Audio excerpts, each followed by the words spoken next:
You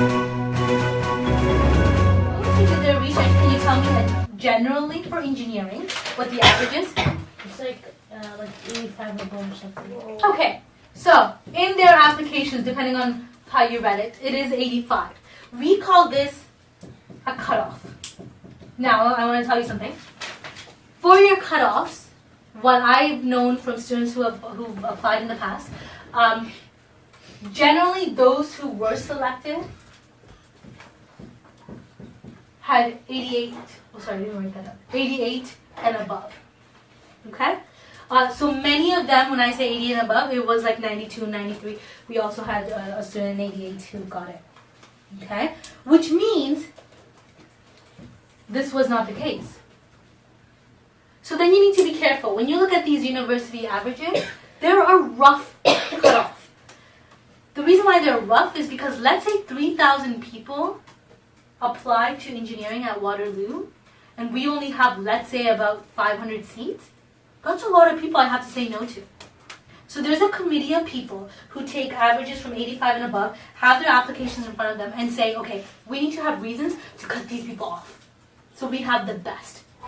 Okay? And so what ends up happening is the 85% jumps up to a higher average for whatever reasons they might have.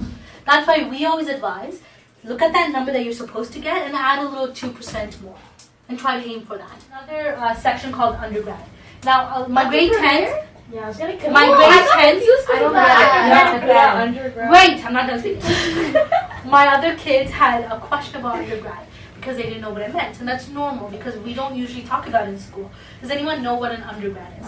Undergrad. Yes. Junior, senior. It's like that, but it's a little different. It's a lot more professional. So your first 4 years, generally, many programs are 4 years long. Generally, there are 3-year programs too. But 4-year programs, that first 4-year program is called your undergrad. Okay? Like a first 4-year program. Yes, there is 3-year University. programs in university. Your first 4-year program is called an undergrad. Now, if you decide, because right after you graduate from university, you get something called a degree, and that's your first degree. Then when you get your okay, so that's why it's called undergrad, and then it's called graduate. How long Yes. does that take? Is this the first part? Graduate, depending on your program, it can take 2 years to get a master's. Okay, PhD might take longer. So it's like when you specialize in something. Oh, what about bachelor? Yes, that's your degree title. So Bachelor of Arts, Bachelor of Science, Bachelor of Architects, Bachelor of Engineering. So first 4 years of university. It's What called does that say? Okay. Now I have something down for here. I put this information under leaders. It's under university and college conference that I just I put. It's today. here, it's here. No, my dear, Oh, that I never mind. have to click that. Okay, now I'm going to show you, and the first one obviously that I wrote down is engineering and math to give you an idea. So what you're looking at right here, it's very difficult for me to go into OUAC as a student because I'm not a student, but I have to sort of screenshot something to show you how OUAC looks like. So this right here is an example. Okay, so how it works is when you go into OUAC, the term that you'll be applying, because you're applying in 3 years, so we're in 2017, you'll be applying in 2020.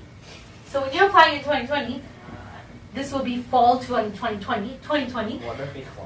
Notice I wrote undergrad because when you're applying in 2020, you're going for undergrad. You're not going for graduate. You can't go to graduate without finishing undergrad. Now, right here I chose an example program to show you. So the program I chose here was software engineering.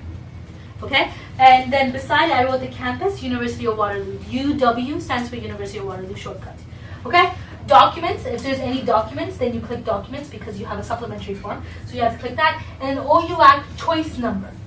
So what that means is, let's say you wanted to go to Waterloo for software engineering, and then you also applied for McMaster for civil engineering, and then you applied for Ryerson for biomedical engineering. Now, then you apply to 3 different schools. You need to rank them. Which is your first choice?